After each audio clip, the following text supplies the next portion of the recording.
Market में सबसे ज़्यादा पैसा इन्हीं फेजेस में लूज़ होता है, क्योंकि लोग रोज़ ट्रेडिंग करने की कोशिश करते हैं इस मार्केट में और रोज़ फंसते हैं।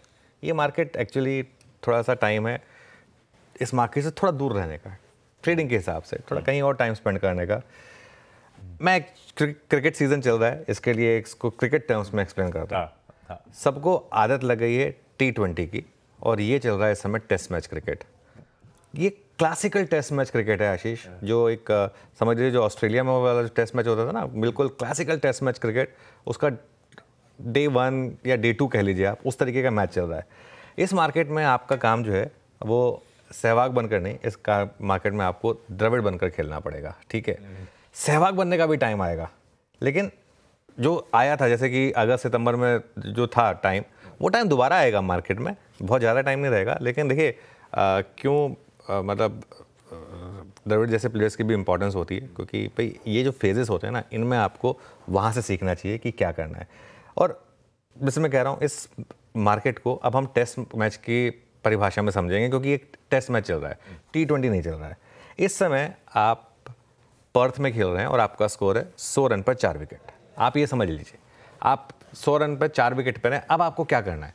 फर्स्ट डे का लंच हो चुका है, अब लंच ब्रेक में आप स्ट्रैटेजी बना रहे हैं कि आपको करना क्या है।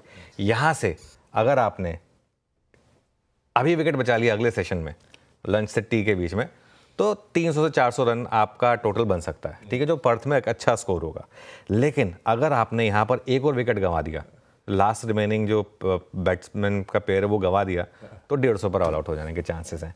मतलब ट्रेडिंग के हिसाब से इसको समझें तो आपके अकाउंट में देखिए, आपके लेजर में देखिए, पिछले एक हफ्ते में मार्केट ने अच्छी खासी चपत लगाई होगी आपको।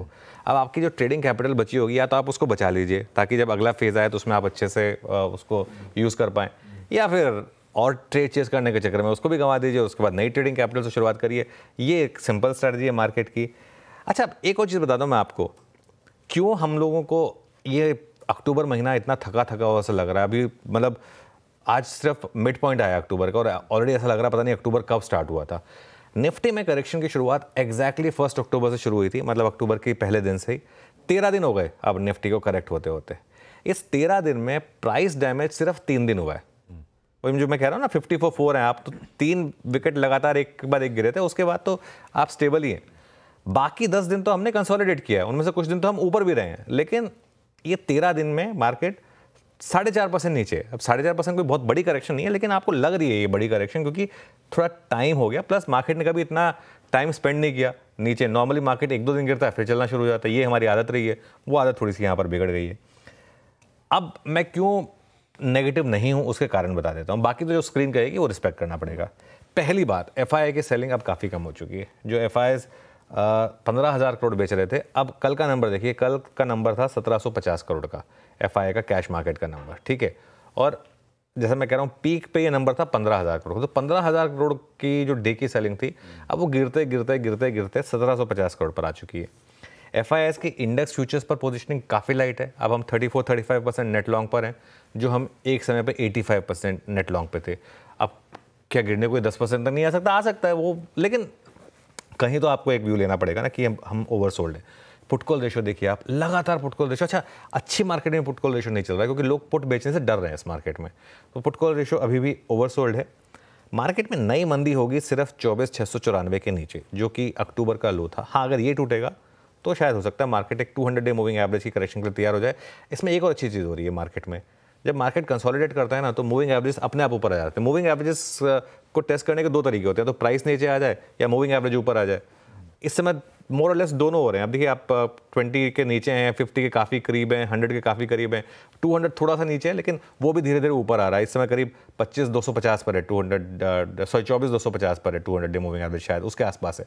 तो कुल मिलाकर मार्केट में अब पोजीशनिंग जो है वो ठीक ठाक है। लेकिन जो कल भी बात हुई थी, इसका मतलब ये नहीं कि आप ताबड़तोड़ तेज़ी करें, क्योंकि मार्केट में ऊपर रेजिस्टेंस काफ़ी है। एक तो कॉल राइटर्स का जोन और एक वो 20 डे मा, तो 25,200 से 25,300 का जो जोन है, कल भी हमारी बात हुई थी कि 25,200 से 25,300 बहुत स्ट्रांग रेजिस्टेंस है, और वो इसलिए क्योंकि उसके बाद 25,600 तक कोई रेजिस्टेंस नहीं है। तो इसके लिए बेयर्स भी 25,200 से 25,300 को इतनी आसानी से नहीं छोड़ने वाले हैं। वो कल का हाई था 25,212, वहाँ से हम फिसले थे, तो वो जोन रहेगा थोड़ा सा टफ मार्केट के लिए। जैसे मैं कह रहा हूँ, तो इस मार्केट में आप कुछ टाइम के लिए भले ट्रेडिंग से दूर रहें। हाँ, अगर आप ट्रेड कर ही रहे हैं तो अपने स्टॉप लॉसेस के साथ, हेजेस के साथ ट्रेड करें, या फिर आप वेट कर लें जब वो वापस T20 खेलने का टाइम आए, स्लॉग ओवर्स का टाइम आए, तब वापस बैटिंग के लिए उतर जाए।